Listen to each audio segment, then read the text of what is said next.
Hi everyone, I am Mrs. Xie. Welcome to my math video. Today I am going to show you my math tutoring method. Hope you enjoy it. Math is one of the important subjects to learn. It starts with counting numbers, learning order of operations and equations, then in middle school, we start to learn pre-algebra and algebra, in high school, we learn geometry, pre-calc and calculus. The higher level of math you went into, the more solid foundation you need to build in order to learn well. Unlike other subjects, math requires concept understanding, practicing, and if you want to learn well, you also need to build critical thinking skills. Math is not boring when you like it, it is actually very interesting. Let's start with a question. Can prime number be infinitely large? In another word, can you find a limit to the prime numbers? To solve this problem, let's start with reviewing basic knowledges that you have learned about numbers.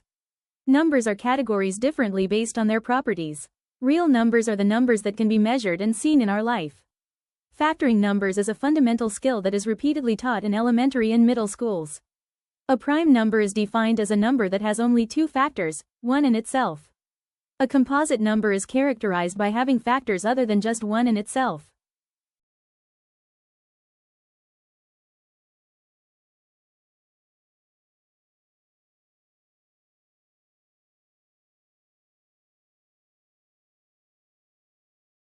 Numbers are fundamental components of mathematics, each falling into distinct categories based on their characteristics and properties. At the most basic level, we have real numbers, which include all numbers that can be found on the number line.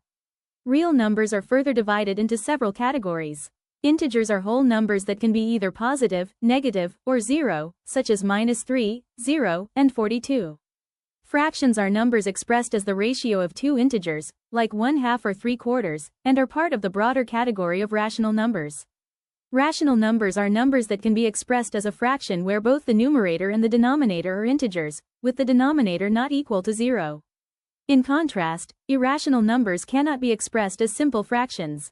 These include numbers like square root 2 and pi, which have non-repeating, non-terminating decimal expansions.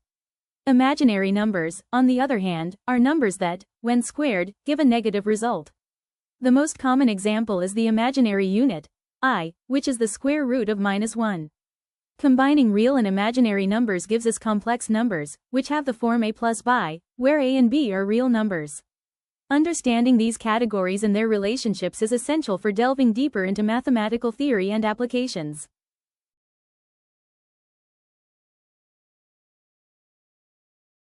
The number 60 can be factorized into two smaller numbers 10 and 6, of course. You can also start with number 2 because 2 is the smallest factor of the even number 60. Let's start with 10 since number 60 ends with 0, after dividing 60 by 10, the other factor is 6, so you can write two factors 10 and 6 at the first layer of prime factorization. After that, you need to continue working on number 10 and 6 until all numbers at the bottom of the tree become prime numbers.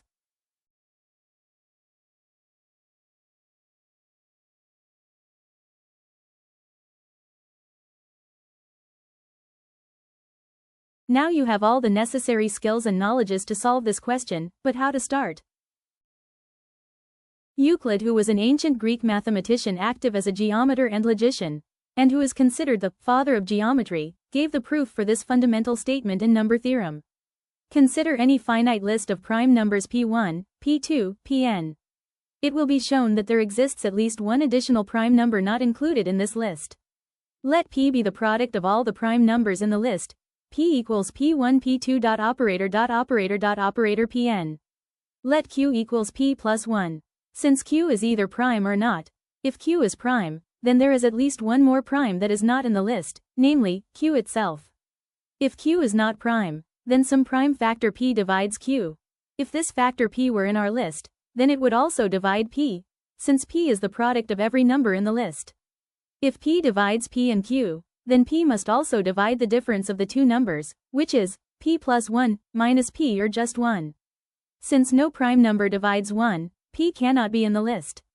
This means that at least one more prime number exists that is not in the list.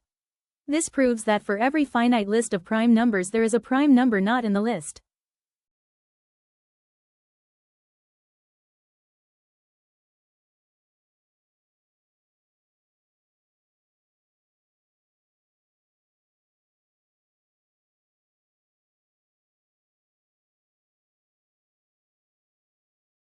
Euclid solved this problem that puzzled mathematicians for a long time. As you see from this example, solving problems like that requires not only solid understanding of the problem, knowledges, etc., it also helps if you think logically. Learning math helps you to learn other subjects as well because the proof skills in math will be trained too. In my approach to math tutoring, I emphasize a structured learning process to help students succeed. First, we focus on completing assignments from teachers or tutors, which provides a foundation for identifying areas of difficulty. Once these gaps in understanding are identified, it's crucial to promptly seek clarification from educators. Regular practice and review solidify understanding, while reflecting on learned concepts ensures students can apply their knowledge in practical situations. This method promotes a comprehensive grasp of mathematical principles and encourages independent problem-solving skills. Thank you for watching my video.